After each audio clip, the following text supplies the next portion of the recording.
In this video, we're going to be building a blog application from scratch using Django. If you don't know what Django is a Python framework which allows us to build web applications. So if you are new to Django or you don't have any prior knowledge of Django, I'm going to be starting from scratch. So I'm going to explain every single thing we're going to be doing so you'll be able to follow along with this tutorial. And for the database, we're going to be using Astradb. So Astradb is a NoSQL database, and I'm going to be showing you how you can integrate that into your Django project. So before we get started, make sure that you sign up to Astradb, and once you're on your dashboard, you should see something similar to this. And I'm going to leave a link in the description below where you can just click and sign up for a free account right now. And once you have that done, you can follow along with this tutorial. Now let me show you a quick demo of what we're going to be building. So it's a very simple blog, but as you can see, it just says tech blog, the title, and right here it just shows a bunch of blog posts. So for example, if I click on roadmap for learning Django, I'm going to see the date and time it was posted, and I'm going to be able to read the details of this. And I can click here to go back to home, and at the top right corner you'll see that we have this link called new post. If I click on the link and I just say another post something, and then I just like copy that for the post body, and once I hit submit, this is the new post. As you can see now, it shows as the latest post that has been posted to this particular blog. So we're going to be doing a simple CRUD application. So create, read, update, and delete, where we'll be able to create a new post, read all our posts, and some other database manipulation in this project. So let's dive straight into it. The first thing we want to do is to create a new Django project. But before we do that, I must say that the link to the GitHub repo of this project is going to be in the description below. So you can access the whole source code and the end product of what we're going to be building in this video. So if you are stuck, you can easily check the source code, and you can also get access to the template files used in this video. Having that said, let's get started with creating our Django project. So before you create your Django project, you must make sure that you have Python installed. So for you to install Python, just download it from the official Python website and install it. It's just a normal installation. Once you have that installed, you should have pip installed automatically. So if you have Python installed, what you can just do is to open your terminal, or if you are on Windows, you can open your command prompt and type pip3. So if you type pip3 on a Mac, you should see all of this, but if you're on a Windows, just type pip, and then you should see, it should give you a response. So if it gives you a response, that means you have pip installed. Then after having pip installed, you can now use that to install Django. So to install Django, we just say pip3 install Django.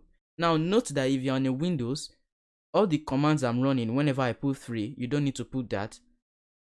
You can just say pip install Django or Python, whatever, because if I'm on a Mac has Python 2 installed on it. So anytime I do Python run setup.py, it uses Python 2. But if I specify by saying Python 3 run setup.py, then it uses Python 3. So that's why we have to specify 3 on a Mac. But if you're on a Windows and you just have Python 3 installed, then you don't need to do this. So now we're just going to say pip3 install Django.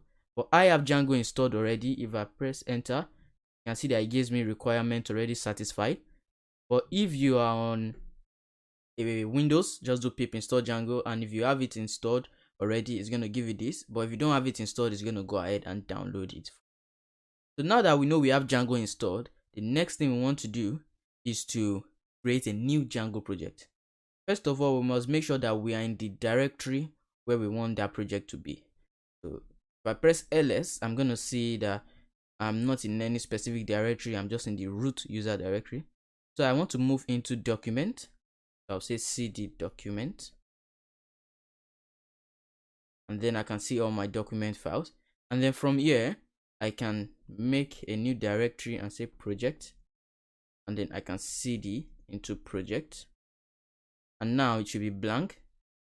Okay, so it says file already exists, so we already have something called project. So in this project now, I can just say Django admin start project tech blog. So if I hit enter, this particular command creates a new Django project named tech blog.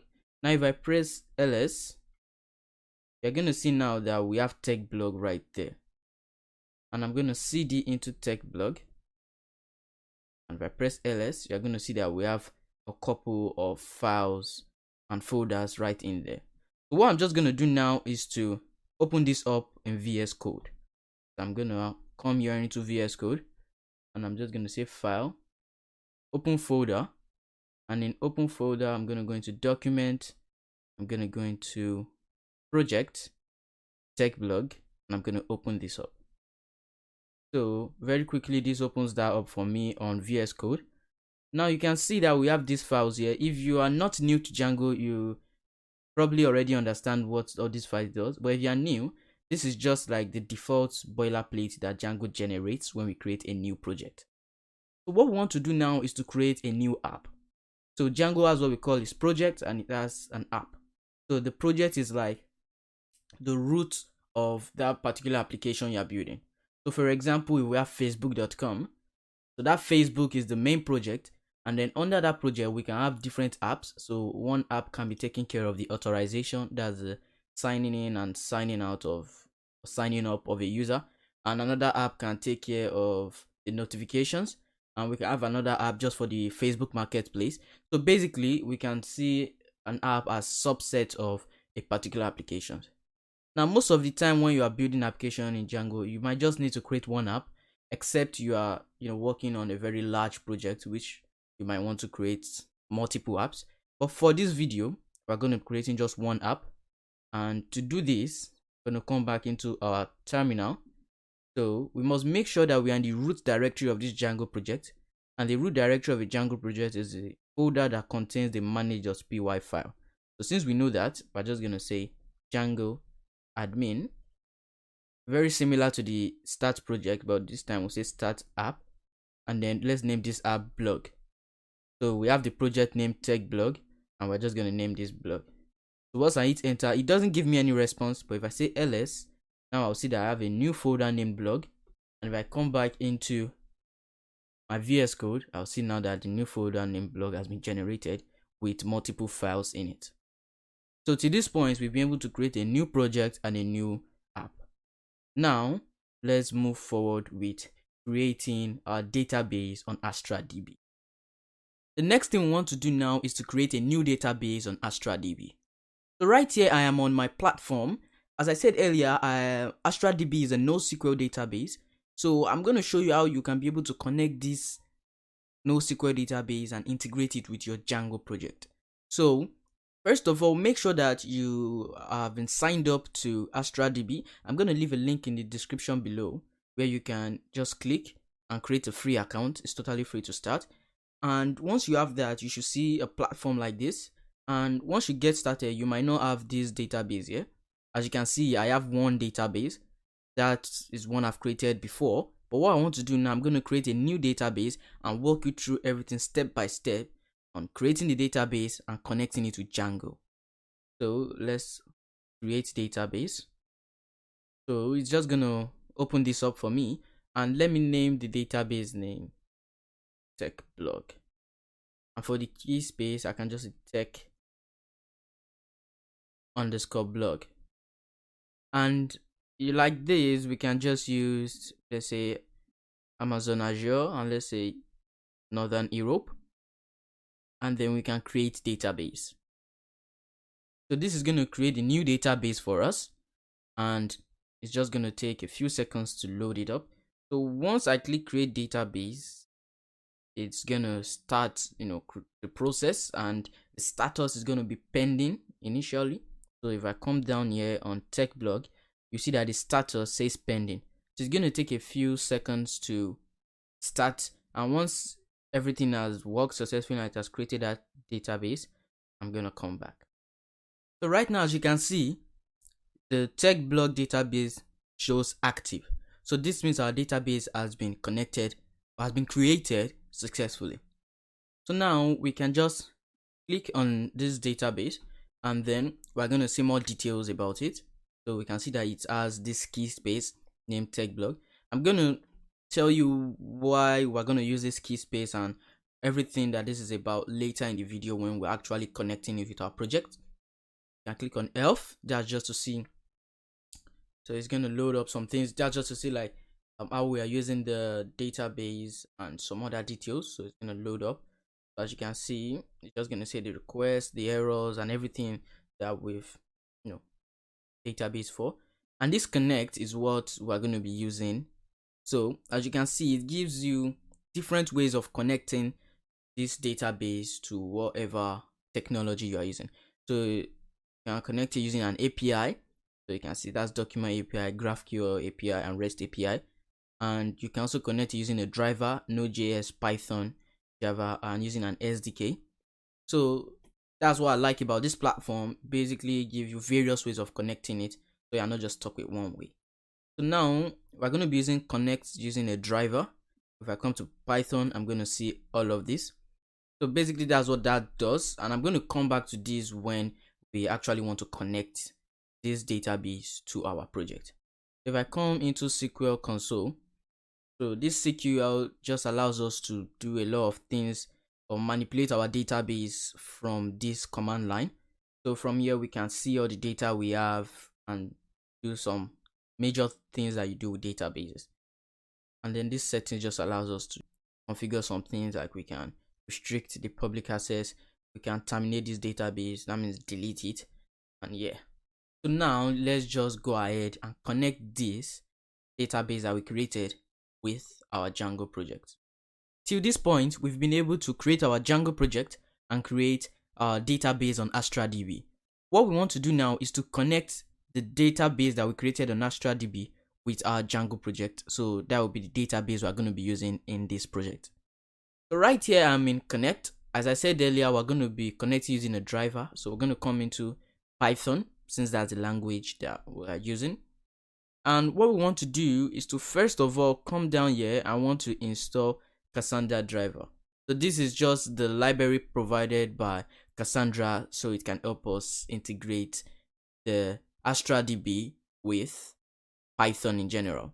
So we're going to come into terminal right here, and actually I just want to clear this terminal up, and now let's paste the command, but let's change pip to pip3. I already have this installed, so as you can see it says requirement already satisfied. So for you, if you don't have it installed, you should just go ahead and install it. But since I already have it installed, it tells me that. Now that I know I have Cassandra driver installed, I'm just going to go back here. And then the next thing I want to do is to download this bundle. So this secure bundle, as you can see here, it says download your secure connect bundle.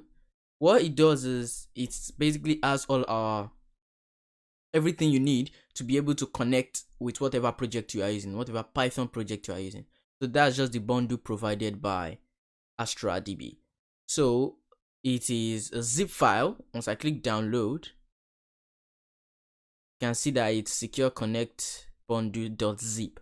So this zip file, I'm gonna want to like move it to the root directory of my project. So I'm just gonna drag it from here and paste it there. So now that I have that there, you don't need to unzip this. Once you just have it there, it's fine. So since we have this there now, we can come back here. Now the next thing we want to do, this is like a process, so you can just follow along. Next thing to do is to create a database administrator token. So what I'm going to do now is I'm going to come right here and I'm going to click on organization settings. So under organization settings, I'm going to come down to token management. If you come down here, you see that I already have 2 tokens created before. They are both database administrator, and I still have all the details, so I can use that in this project. But just so I can show you how to create your own and not jump any steps, let's just start that from scratch. So right here where you see select row, we're going to select database administrator, and it's going to show this. So it's basically going to show what this token is going to be able to do. It's going to be able to read IP access list, create database, expand database, and all those fun stuff. So once I click generate token now, you see that it says your token has been generated. And you can see that it gives us a warning. It says important, copy or download the CSV before you navigate away from this page. Because this is the only time we're going to get to see the client ID and the client secret. That's why we need to download this. So we can either just like copy this somewhere before we go away from the page. But let's just make sure we have that downloaded. And once you have that downloaded, I'm also going to move it to the root directory of my project. So I know that I have that saved. Now I can close this, so even if I go away from this page, it doesn't really matter. So now that I have that also, I'm gonna install something called Django Cassandra engine. First of all, let me show you what I'm talking about. So on PyPI, there's a library, a Python library called Django Cassandra engine. So what this does is that it allows us to integrate Cassandra with Django. So right here, if I come back here, when we clicked on connect, I'm just gonna quickly come back. So if we go back and we come to manage database, we're gonna go back a little. Right here, you can see that this is a Python driver. So it just allows us to connect it, with Python. But because we are using a specific framework, a specific Python framework, this Django Cassandra engine makes everything easier for us. So it undo the integration of Cassandra, the Cassandra engine with Django. So basically, we can easily use this into our Django project. So what we can just do is to make sure we have this Django Cassandra engine installed, and then I'm going to show you how you can use this Django Cassandra engine to integrate your database with your project. So let's copy the command line, go into our terminal. Gonna paste that and make sure we change this to pip free, and we hit install. So again, it says requirement already satisfied. That is because I have this installed already, but if you don't, you should go ahead and install that. So now that I know what this is for and I have all the details I need, I've created my token, I've installed Cassandra driver, I've installed Django Cassandra engine, and I've downloaded my secure bundle. What I'm just gonna do now is to go into Visual Studio Code. Right now, I'm going to connect that Astradb database that we created into this Django project. I'm going to need to come to the initial project. So if you are new to Django, basically, as I explained in the intro of this video, Django is a Python framework which allows you to build web applications. So this is like the boilerplate that Django creates when you create a new project and a new app. So it has all these files. I'm just going to quickly go through what these files are and the ones you should be majorly focused about. So first of all, this is the project we created called TechBlog.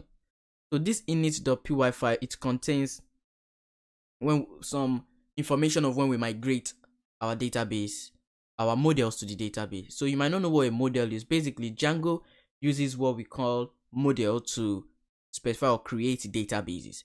So you're also going to see how we're going to do that later in this video.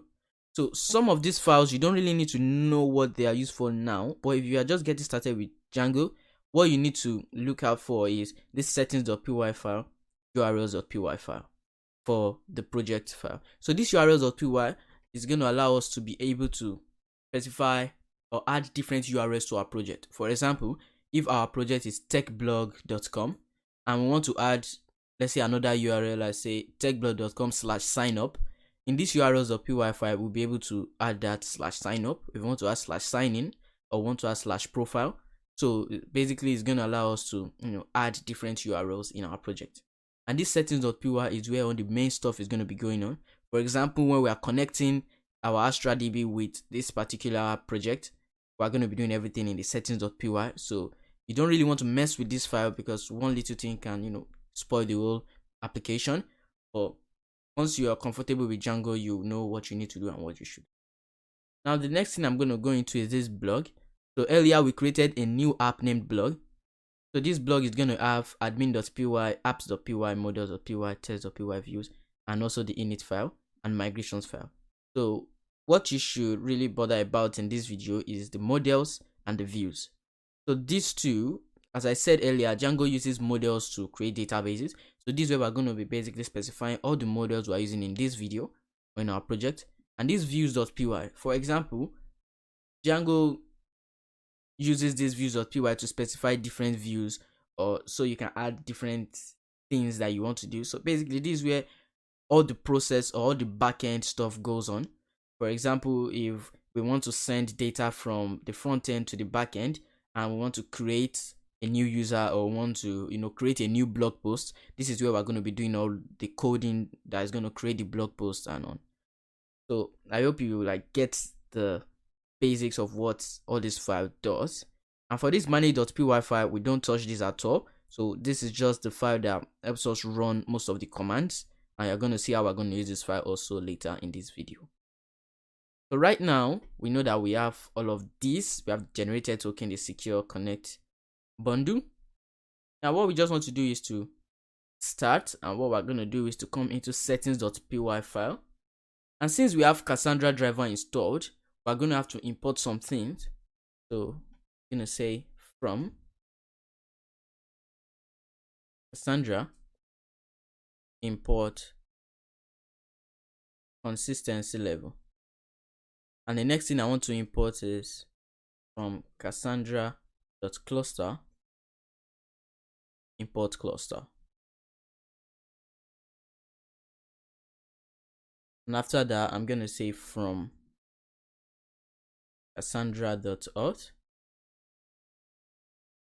import plain. So this is going to be plain text auth provider, the second one. And that is what we're going to be importing for now. Another thing we want to import is OS. So let's just import OS.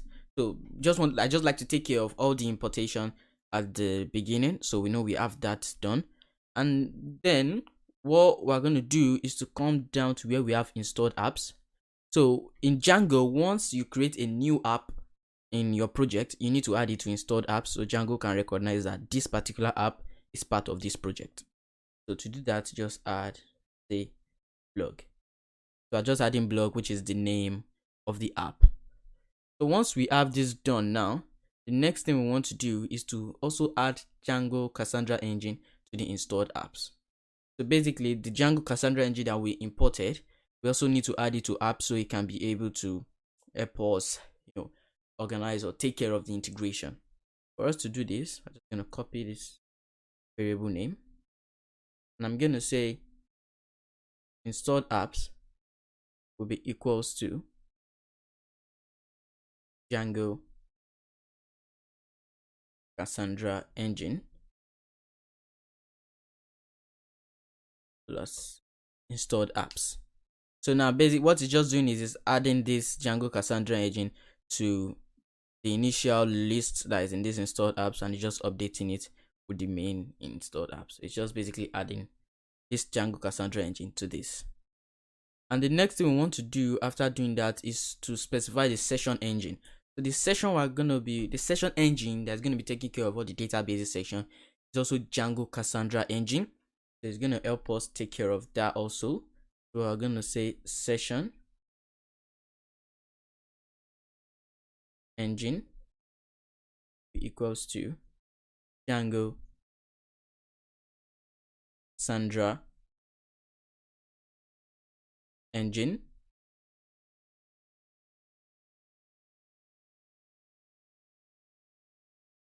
sessions dot backend than s.db. So after that is taken care of, the last thing we're going to do on this settings.py file is to configure the major database. So I'm going to come down. So I'm just going to scroll down to where I see database. So this, I'm going to copy this actually, and then once I have it copied, I'll comment it out because we're going to be overwriting that. We don't need that. Let me paste it again. And what I want to do now in this default, so for the engine that we're going to be using for this database, you might have guessed by now, yes, it is Django Cassandra engine. I'm going to change that to Django _Cassandra your engine. And then the name. Now, earlier in this video, I said that when we are creating key space for our database in Astradb, I said I'm going to explain why we need that key space later in this video. So now this is why we need that key space, because when we're defining our database, the name is going to be the name of that key space. If I scroll back to Astradb and I come to TechBlog, so you can see that this key space name is what we're going to be using in the configuration. So we're not going to be using the main name of this particular database. We're going to be using this key space name. So right here now, I'm just going to paste TechBlog. And then after this, I'm going to have options. In here, I'm going to say connection.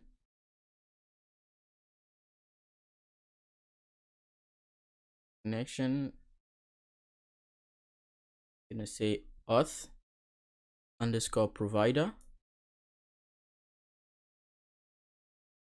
And now I'm going to use the plain text auth provider that we imported earlier. So if you remember right here, we imported this. I'm going to use that now. Scroll down a little bit.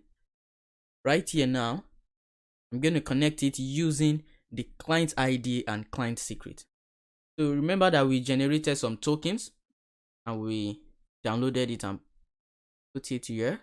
Now this client ID and client secret is what I'm going to be using to connect to my database.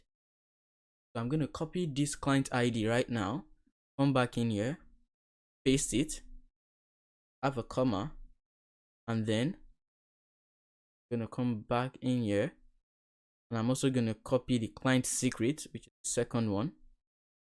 I just want to make sure I copy the right thing. A little bit. And yes, that's quite a long ID. So yes, we know that. Okay. I'm gonna stop here, because the next one now is the database administrator, and that's the role, and this is the token. So this is the ID, the secret, as the client secret code. We're going to copy that, come back in here and paste it. So now that we have that pasted, just going to have a comma here and hit enter. Now the next thing we want to do, say cloud. And what this cloud is going to do now is connecting to the secure connect bundle that we created earlier. So I'm going to say secure underscore connect underscore bundle,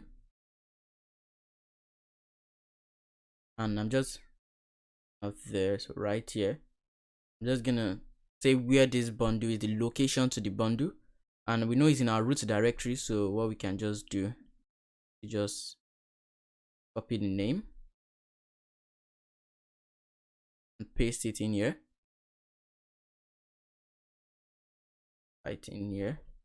So now that we have that done, actually let's remove this and let's give it a proper name. So let's rename it just secure connect bundle TechBlog. And right now we have that done. So this is basically what we need to connect to our database. So we can save this now. So everything is done till this point.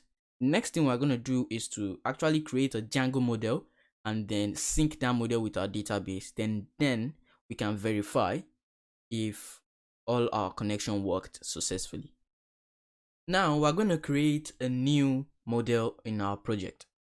So if I come over to blog, I'm going to open a file called models.py. So what I'm going to do in here now is create a new model to take care of all the posts that are going to be in our blog. Remember earlier in this video, I said that Django uses what we call models to define our database or to create new data, new tables in our databases. So you can think of one model as a table in a database and the attributes in that model as the row in each of that database.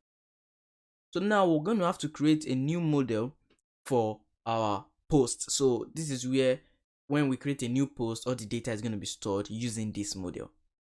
So normally, if you know Django prior to watching this video, you know the normal way of creating Django models. But since we are using Astradb here, there's gonna be a little difference or a slight difference, but the difference is not really significant. But I'm gonna walk you through everything we're gonna do right now. So first of all, I'm gonna import. I'm gonna say from Cassandra the SQL engine. So I want to import columns.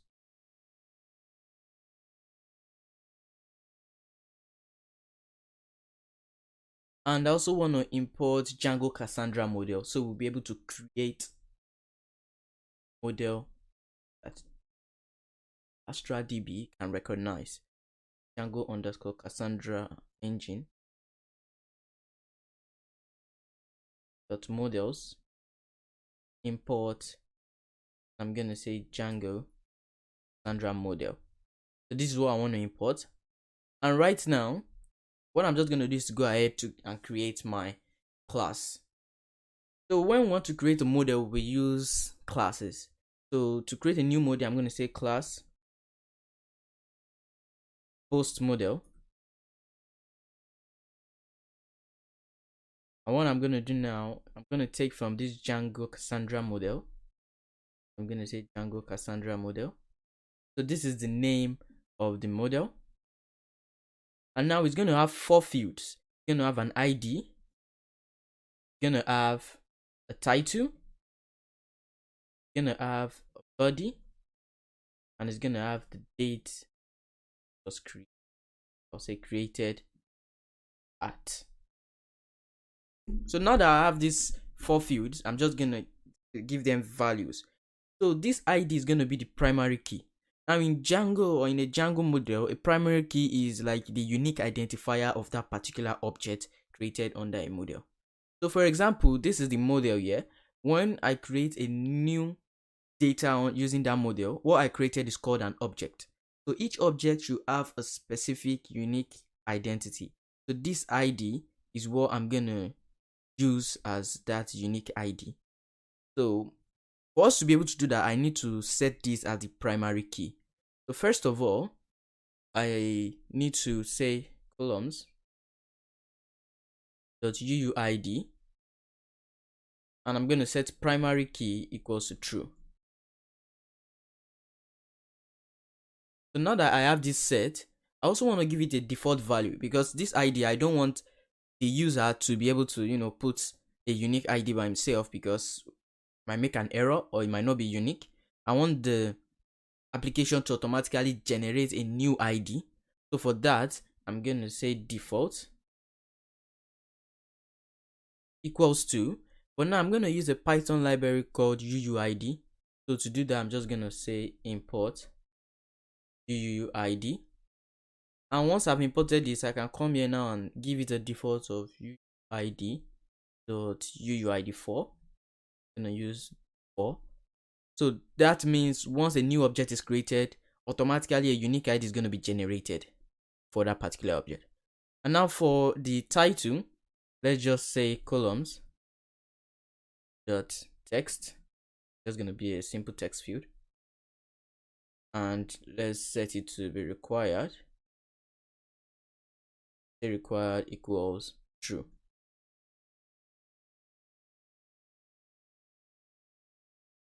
Now that we have this done, for the body also, we're going to use columns.text, and it also has to be required. And for the created at, we're going to say columns.date time, the field we're going to use. And we also want to give it a default, because we don't want the user to write the date and time that he posted post, that he created a blog post. So we want the computer to automatically get the current time and give it that value. So we're going to say default. But for this default, now for the application to be able to get the current date and time, we need a particular Python library called datetime. So we'll say from datetime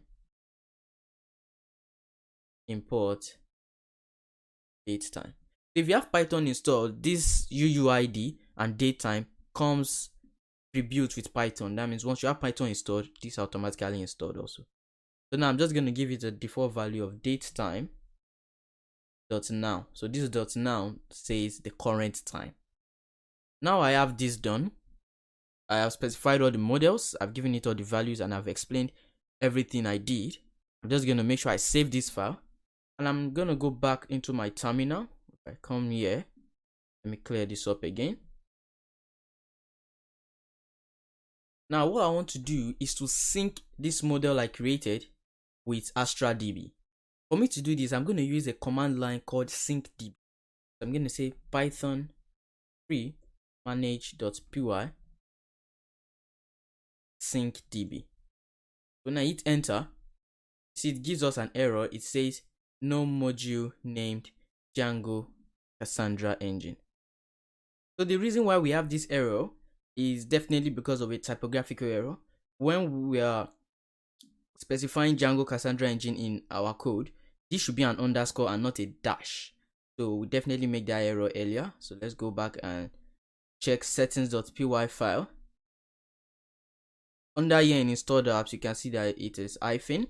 So we just change that to underscore and underscore. Now we're going to save this. Let's quit that.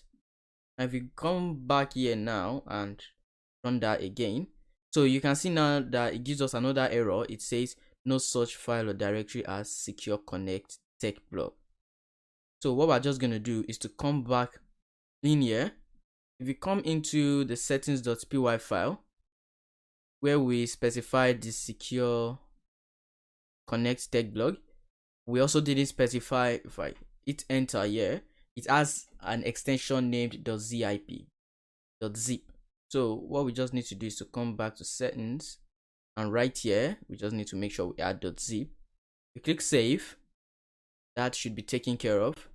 Now let's come back, and then once we run, so first of all, let's just make sure that we clear, just to make it look better. So now once we run this, let's see the response. Good. So now we don't have any error.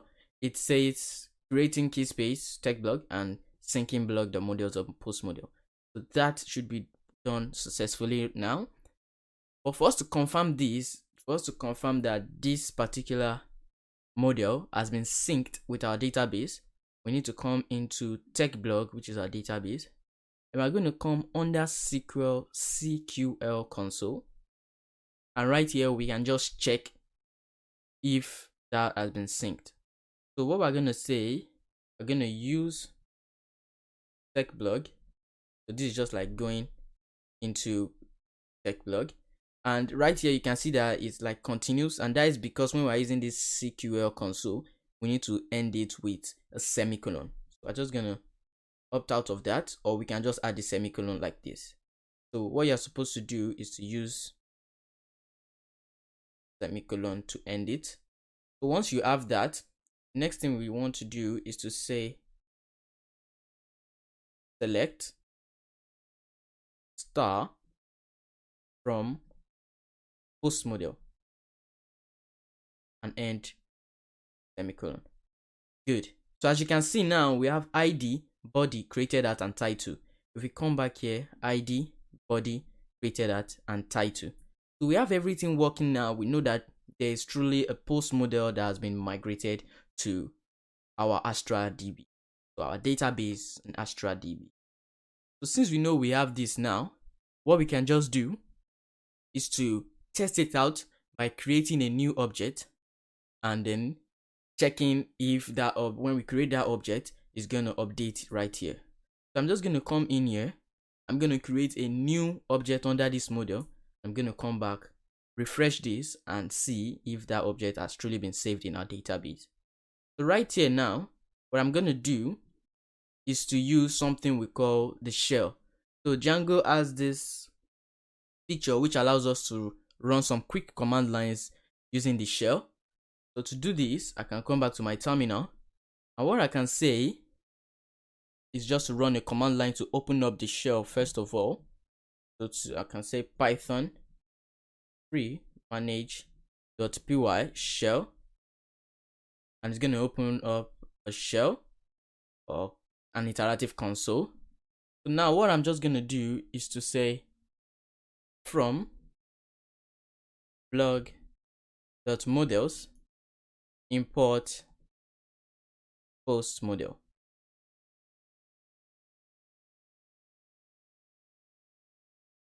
So what I just did was I said from blog.models import post model. So from this blog application .models file import this post model that we created.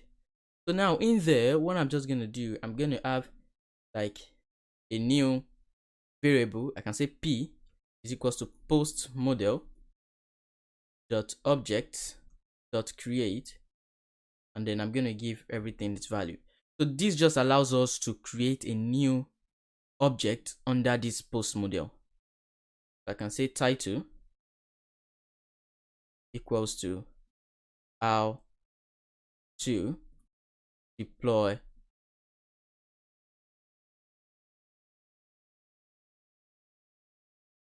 an application. And then what I can also specify is the body equals to, I can just say is the body of this post. And then I can close this up. Once I close this up now, just gonna hit enter. So we gave values for the title and the body. Come in here, gave values for the title and the body. The reason why we didn't give values for the ID is because it has a default value, so it automatically generates a unique ID. And for the created at, we don't need to put the time. Automatically it gets the current time and fix that in. So what I'm gonna do now, I come back here, I'm gonna say p.save. So this is gonna save this in our database. So as you can see now, it says post model. The ID automatically generated using this unique ID. The title we gave it, the body, and the time it was created. So it uses this particular syntax, but when we render the time, it uses it in like a normal way of writing time, like 2021, then something like October or something like that. So don't get bothered about that. But now let's go into Astradb and check if this was really created and saved in here. So I'm just going to bring back this particular line and hit enter. Boom. So you can see now that we have one value that says the ID, this is the body of the post, the time it was created at, and the title of that particular post. So now that we know we have this, we have the database connected with our project, then we can move on with this tutorial. What we're going to do now is to configure or set up the template files that we're going to use in this project. First of all, what I mean by template files are the HTML files that we're going to use to render the front end. And before we continue with this, I want to say that you can get the template files that we're going to be using with the link in the description below. So I'm going to leave a link to the GitHub repo of this project, so you can get all the files that we use in this video, including the template files, static files, and every other thing you need. So we're going to be configuring the template and static files. So if you are new to Django, I don't know what these are or what they do. The template files basically are the HTML files that we're using in our project, and then any other files like CSS, JavaScript, images, video files, then those are static files. So that's the way Django sees these type of files. So but for Django to be able to render these particular files with, you know, a URL or something like that, we need to configure it or set it up in a particular way that Django understands. So what we're going to do now, we're going to first of all set up the template and static files. Then we're going to create a URL, and that URL we're going to connect it with a template file, so that once the user goes to, let's say, our website.com, it's going to be able to open up that template file. So let's go ahead and do that. First of all, I can close this models.py up, and I'm going to come to the root directory, and I'm going to open a new folder, and I'm going to name it template. And the second folder I'm going to open is static. So it is not supposed to be in there, so I have to delete that. So I can delete static. So static is also supposed to be in the root directory. So the static. So now that I have templates and static, the templates folder is going to contain the HTML files. So if I scroll right here, I have the files I need. So this index.html, new post.html. So let's select that. Index, new post, and post. We're actually gonna select these three. So I'm just gonna drag them into my project and I'm gonna put them in template files. So now that I have those, any other files we're gonna use, I'm gonna put them in the static file. So the assets is CSS and JavaScript. I'm actually gonna copy that and just drag it into my project and make sure that they stay in static files.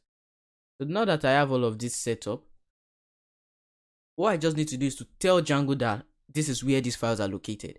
So Django actually have to know where the files are so that it will be able, when we ask it to render a particular HTML template, it knows the folder to go and look for that template.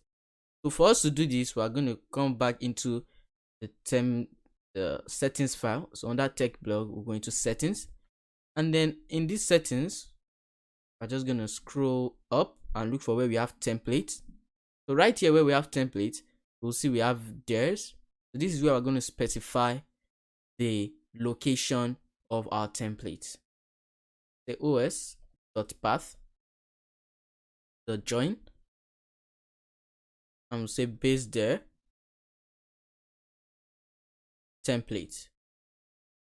So what this is doing is that it's telling Django that whenever we ask it to render a particular template, it should go into the base directory /template and look for that particular HTML file or template file.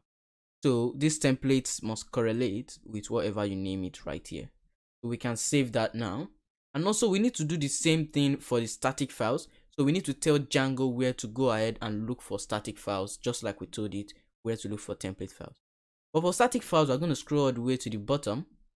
And right here where we have static URL, we're just going to have static root underscore root equals to os.path, the join, and what's going to be in there is base there. Then we can just say comma static files. And the next thing we want to put, we're going to say static files there. So this where static files are located, directory is static file. It's going to be equals to os.path, the join, and we'll say base there, comma, we're going to say static. Then we're going to have a comma right here. So I'm going to save this. Now Django knows where to look for our static files and our template files. Now that it knows what to do, what I'm just going to do is to create a new URL. So we can quit this now. We don't really need this for now. I'm going to come into our app.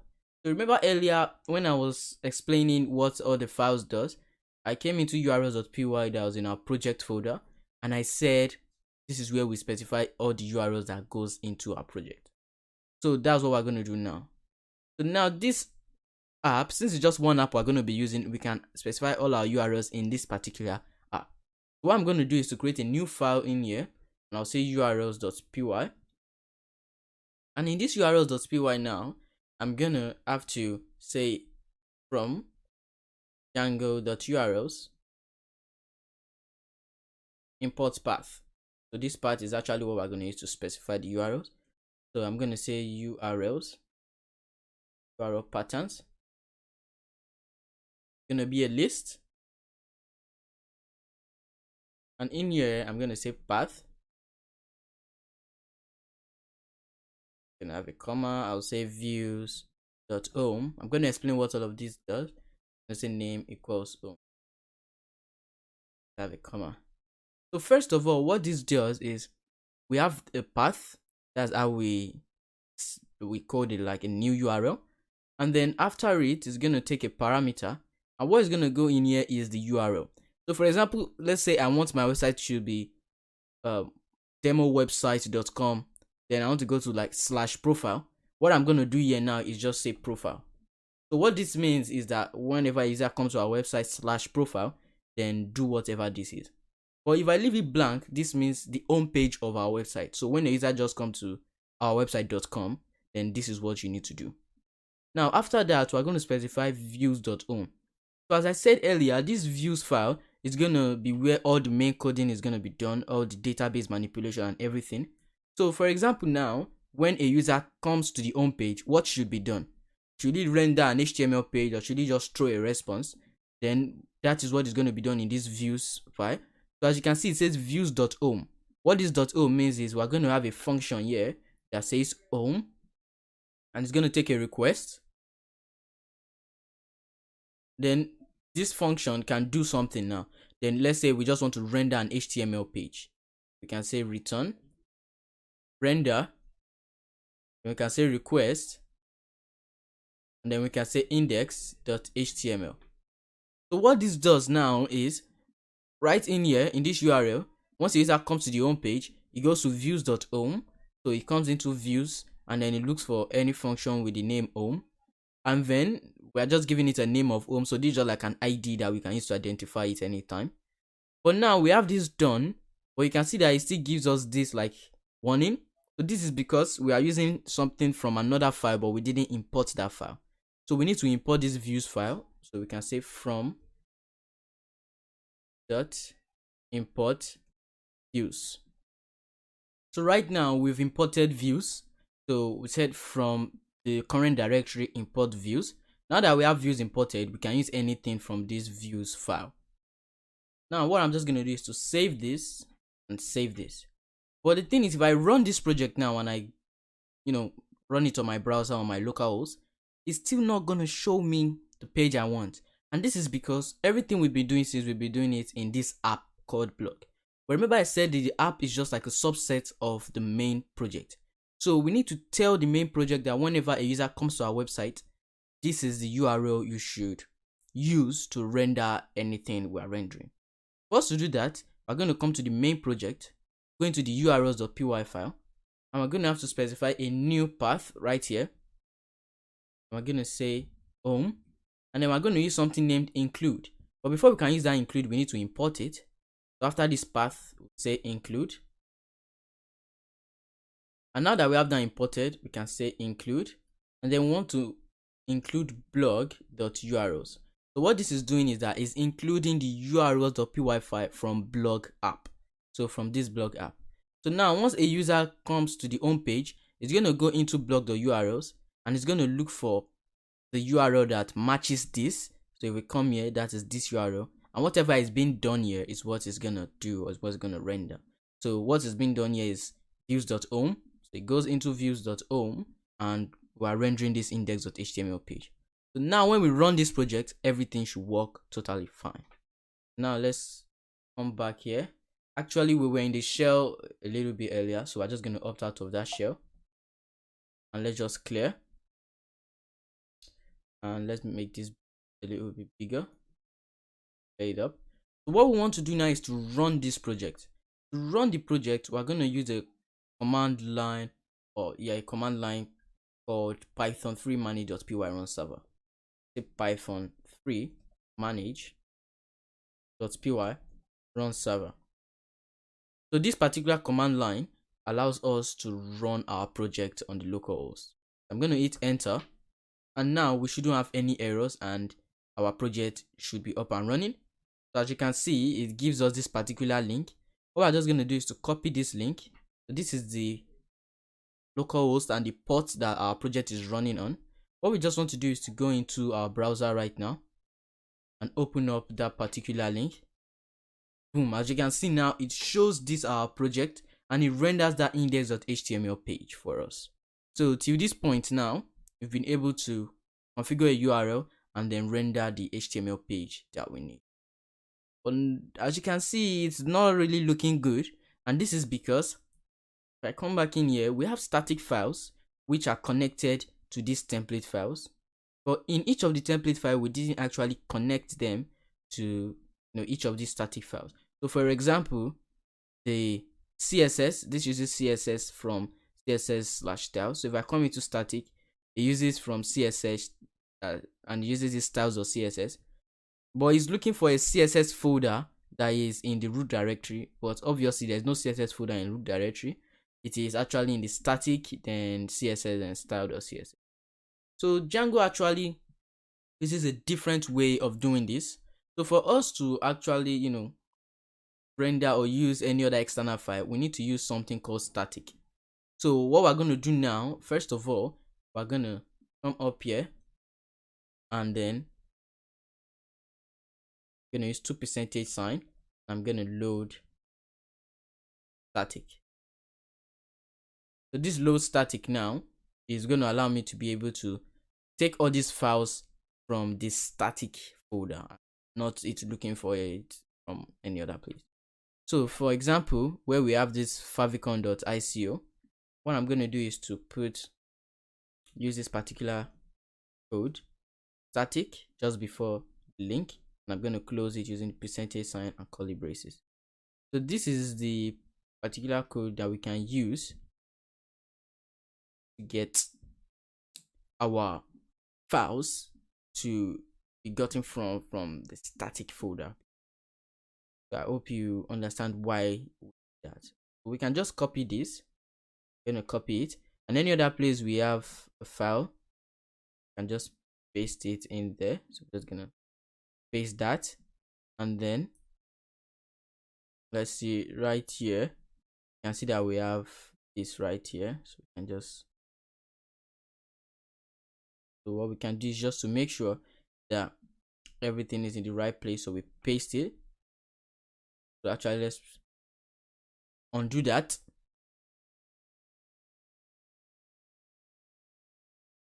Of this, and this shouldn't be here. So that is going to give us like an error, but just ignore it.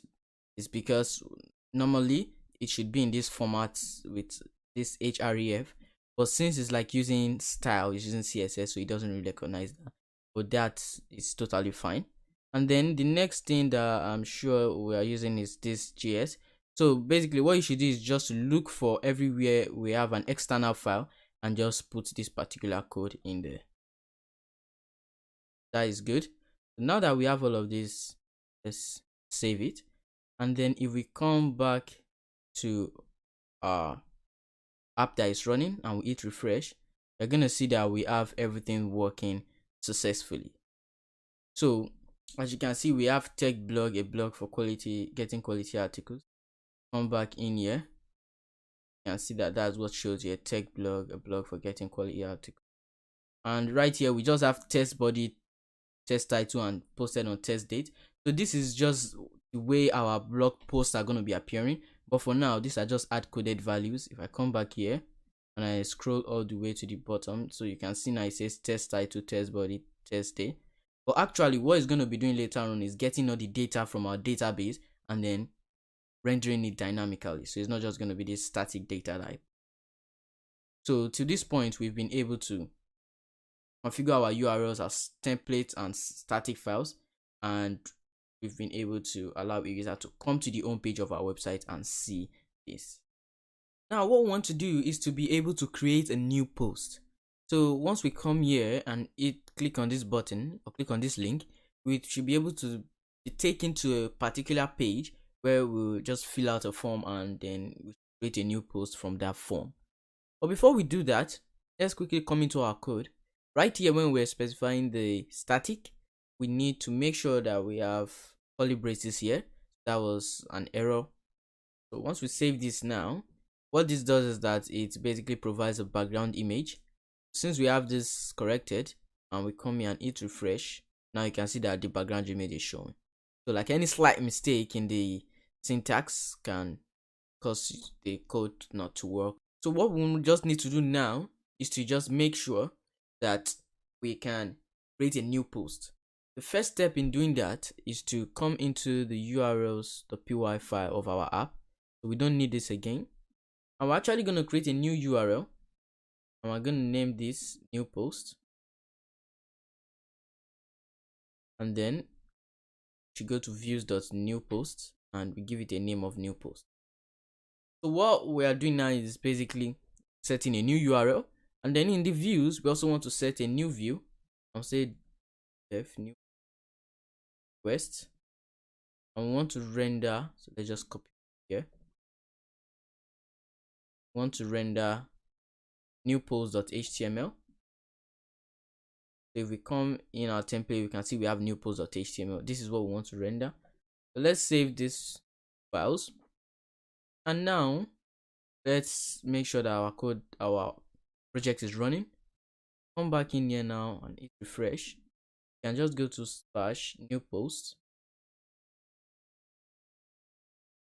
and as you can see, it shows me this new post page. So it shows me this form where I can hit the title and the body and click submit. But as you can see, it's also not looking good, and that's because we haven't configured a static files for this.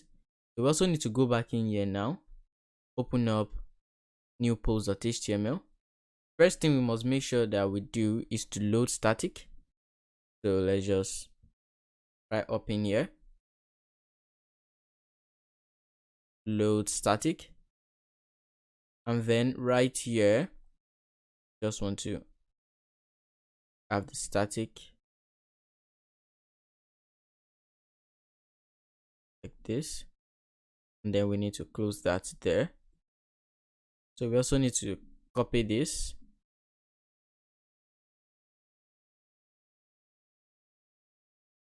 okay, let's make sure we have that done correctly. So now we can copy this, and then any other place where we see, we can just put this and paste. And then if we go to line 4e right here, you can also paste it. So we don't need this right here, and we don't need this. What we do need is this right here, and then we can just scroll all the way to the bottom, and then right here we can also paste it in there. So now once we hit save, we should be able to come back and hit refresh, and it should show us everything we need to see. So now that we know we have this, we can just write some title and some body, and once we hit submit, we want, like, it still throws us an error now, but because we've not configured or set up that form, but we want it to be able to take this value and then save it in our database here in Astradb, and then redirect us to the home page. And then later we're now going to get a list of all the posts or the data we have in our Astradb. So what we can just do now is to come back in here. So now that we have all of this, first of all, let me go into index.html and let me search for where we have new post. This new post. So what I can do right here, you can see that it just have an hashtag, so I can say new post. It's going to take me to /new post. And if I come back here and go to the home page and I hit refresh, if I come here to new post now, you see it takes me to the new post page. So also right here in the home, I can just say /. So / takes me to the home URL, and I can just do the same thing for the new post. I'm going to search where I have new post or where I have home. So it just takes me to /, and for new post, I can just also leave it blank. Once I leave it blank, it means that it comes back to this particular page. So now if I say new post, it just reloads. If I say home, it takes me home. So that is what I want to do, and that is done. The next thing to do is to set the form. So let's quit this. We don't really need the index.html for now. And then right here in the form, we're just going to scroll down to where we have this form. So you can see that we have this form here. Now what we want to do is to be able to send this form, all the data inputted in this form, to this views.py file. And then in here, we're going to send it to this new post function. Then in here, we're going to be able to submit the data that was collected from this form and save it in our database in Astradb. So now let's just go ahead and do that.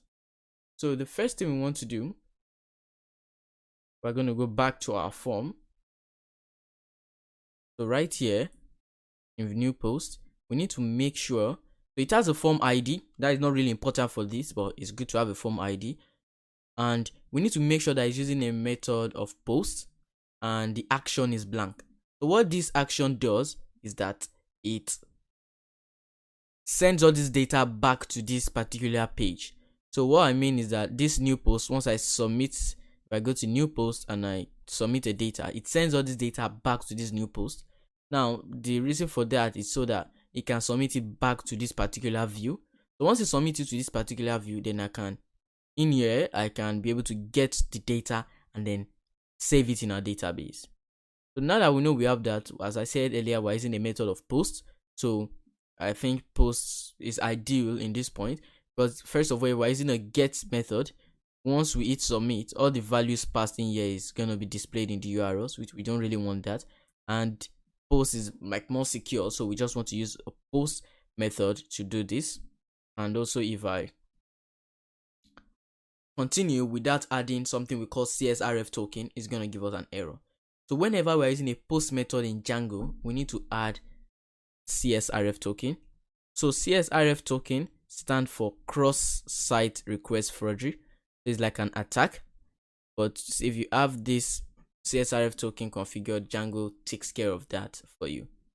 So now we have two fields here. We have the name, the title, and we have the body. So we must make sure that each field has a name, because it's this name we're going to be using to get the data right here at the backend.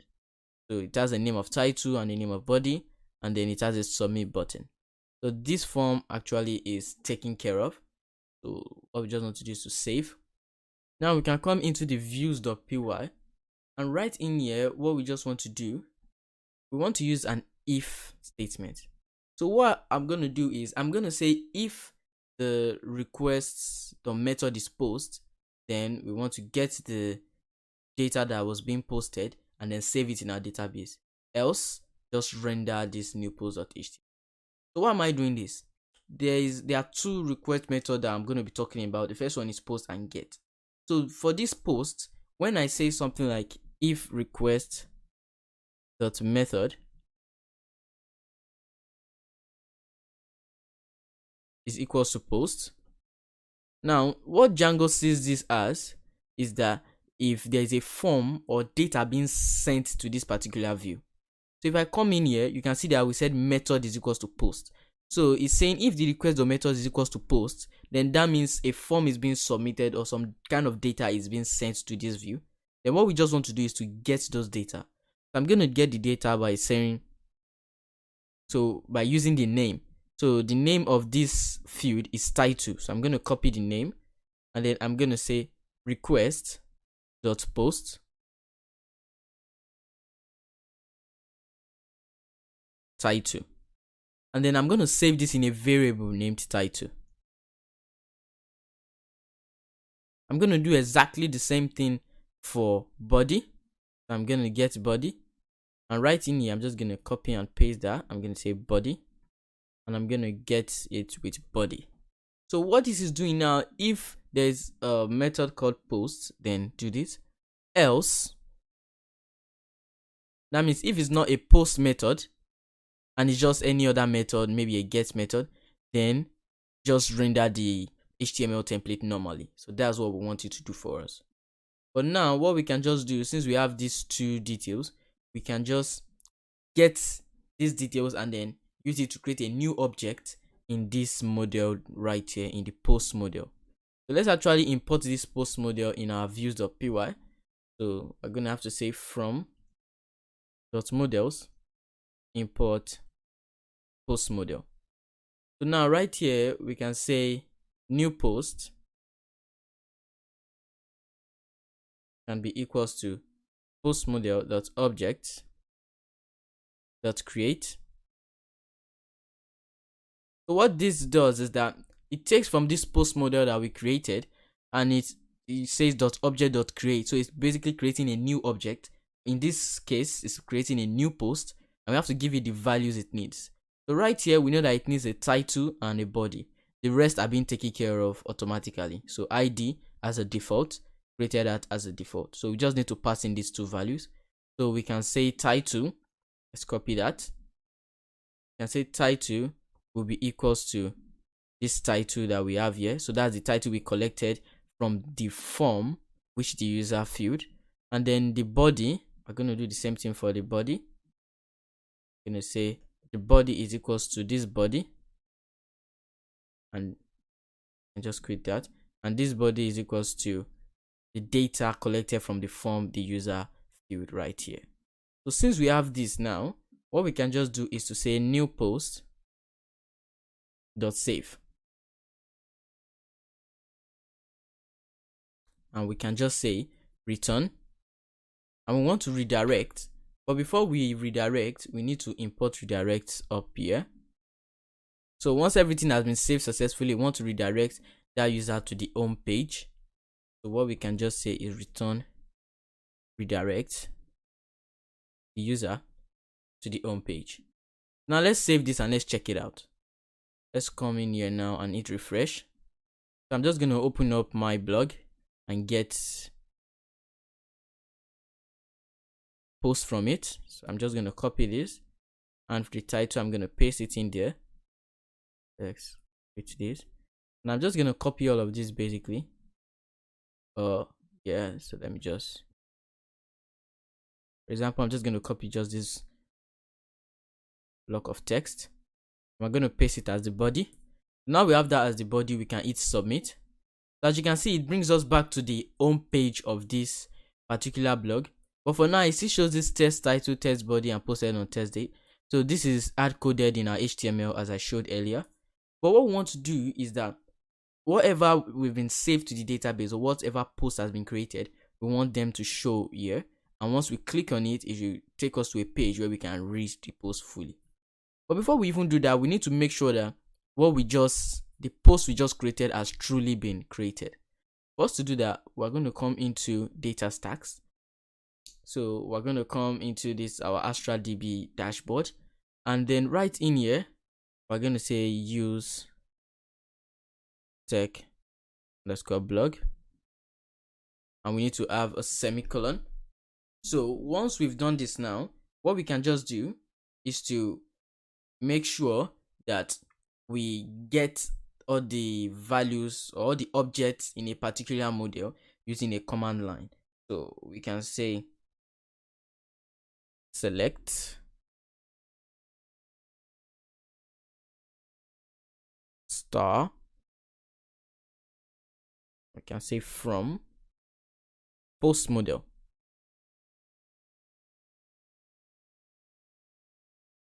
and we have to add our semicolon and hit enter.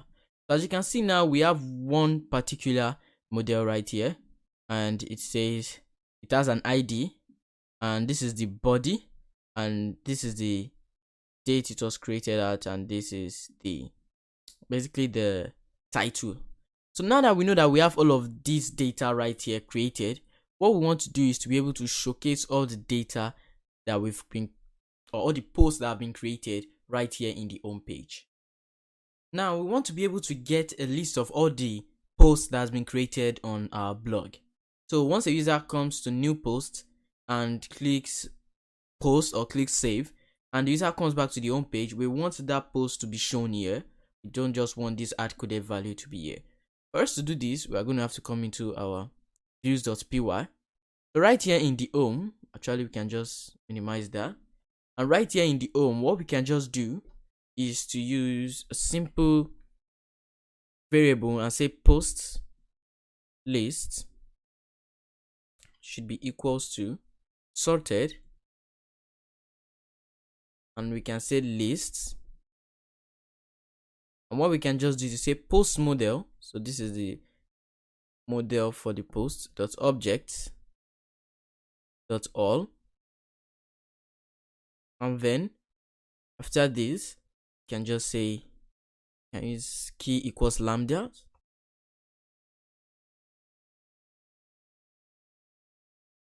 p dot created underscore art. So what we're just doing here is getting a list of all the objects in this post model and basically converting it to a list, like storing it in a list. So this post list variable now is seen as a list, and then it's sorted with the created at option with attribute. So basically the time it was created at is, so it's like the earlier the later. So the first post is gonna come above, and the second post or the third post are gonna come below, and so on. So basically, the first post is gonna be the one on the top, and the last post is gonna be the one on the bottom.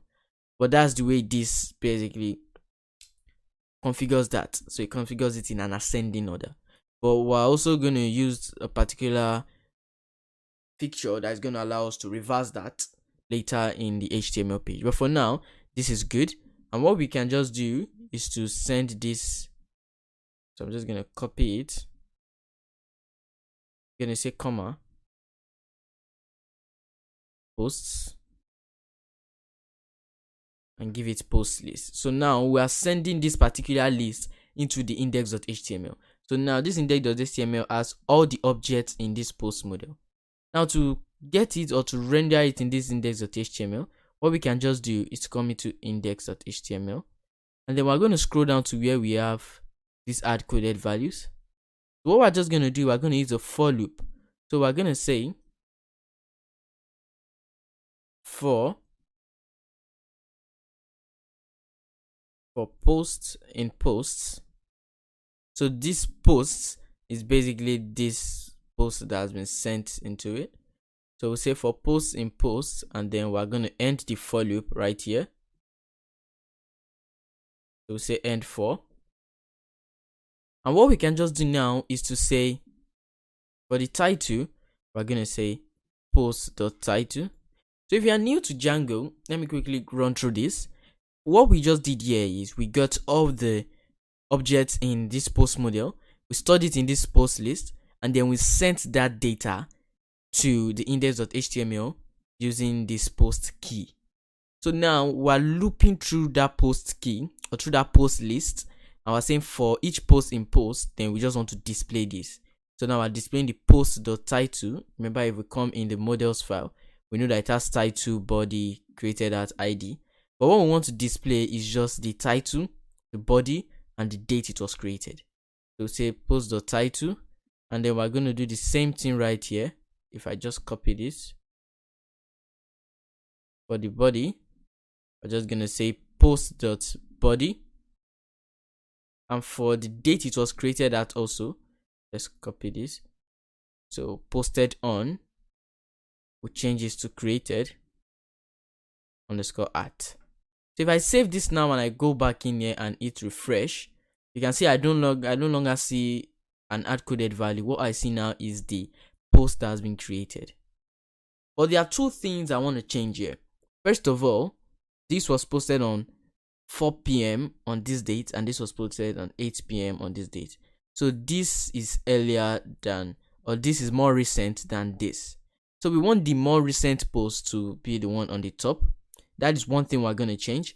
And the second thing we want to change is, you can see that it basically just shows all the body of this post, or the details of this post. We don't want that, because if it shows it here, first of all, the UI is not going to look too good, and then the user is not going to be able to just click on a page to read the full post.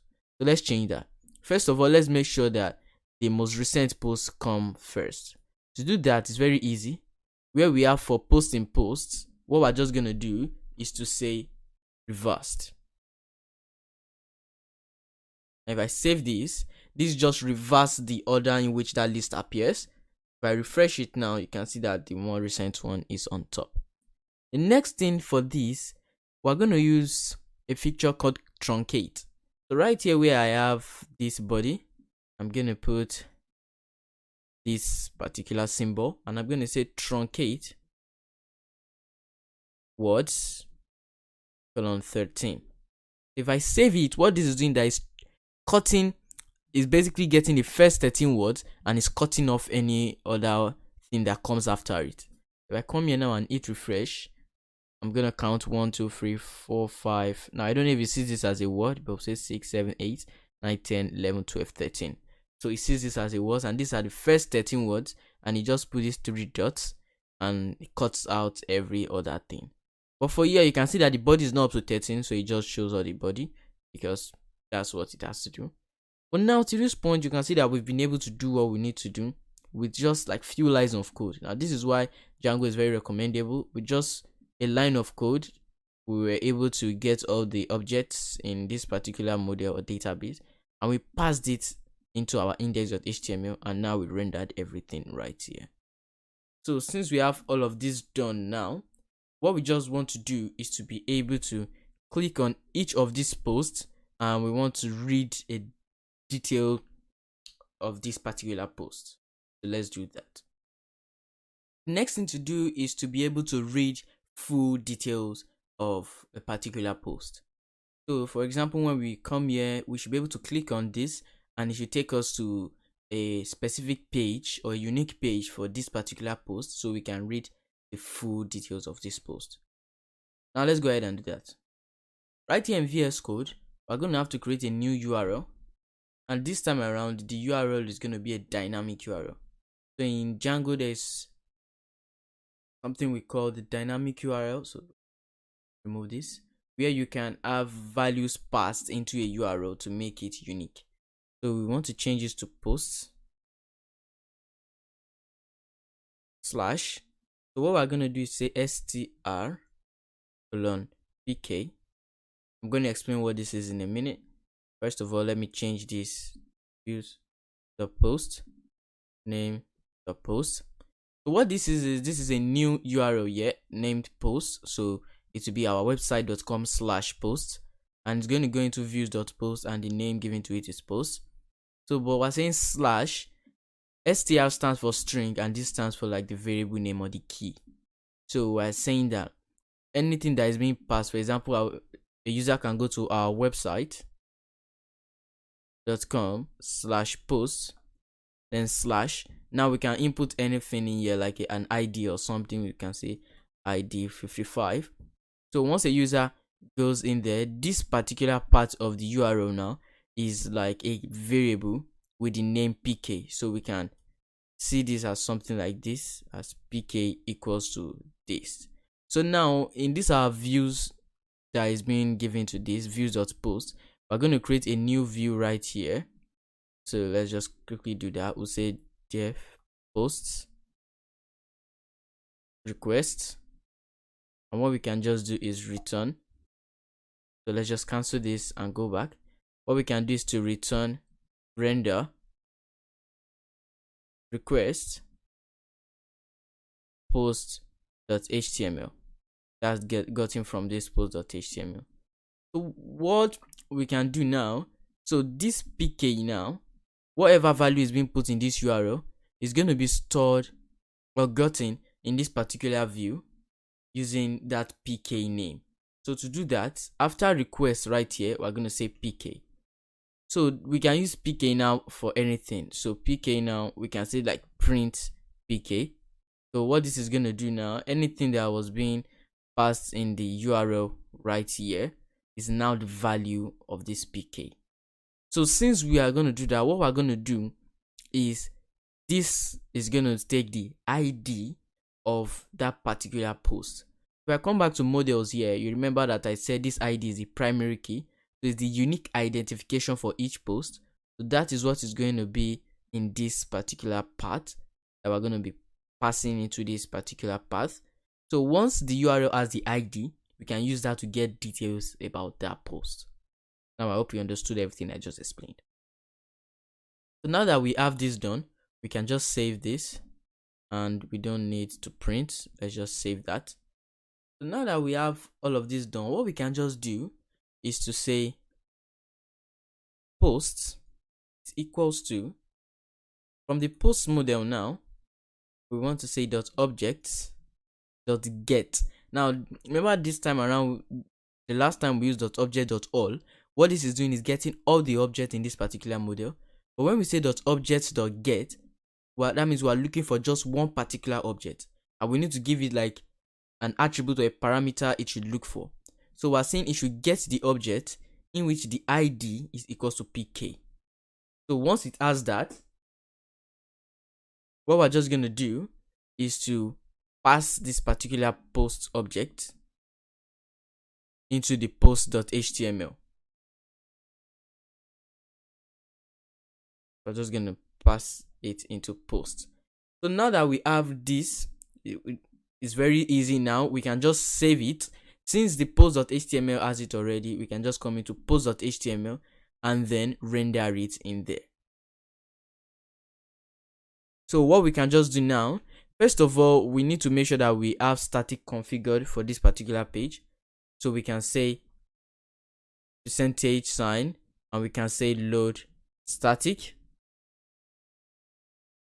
And then what we can just do is right here, we can use the static syntax by saying this static. And then right here, we can simply close that. So let's just copy this and quickly use that for all of it. So let's make sure that we have this copied. We copy this and we use it for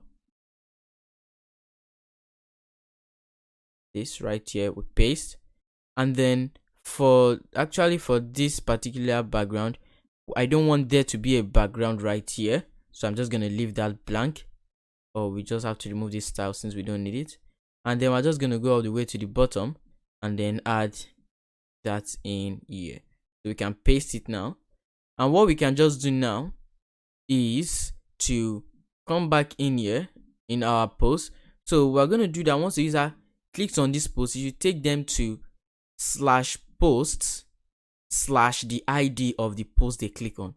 Now for us to do this, we need to come into views. No, we need to go into index. So right here in index, where we have this hashtag, so as you can see, it shows each post. So you can see that we have this hashtag here as the link it's going to. What we just need to do is to change this. So what we're going to do right now is to just say /posts/ now we need to give it the ID of this particular post. So say post.id. If I save this now and come in here and hit refresh, what I'm gonna see is once I click on this, it takes me to this page /post/ the ID of that particular post. So now that I have this, what I can just do is to change all these values. So these values are just hard coded in our HTML. If I come back in here into post, you see that it just says test body posted on test date. So they are just hard coded values. But since I have this particular ID now, and if I come back in these views, from the ID I've gotten the object of that particular post, then now I can just render the post.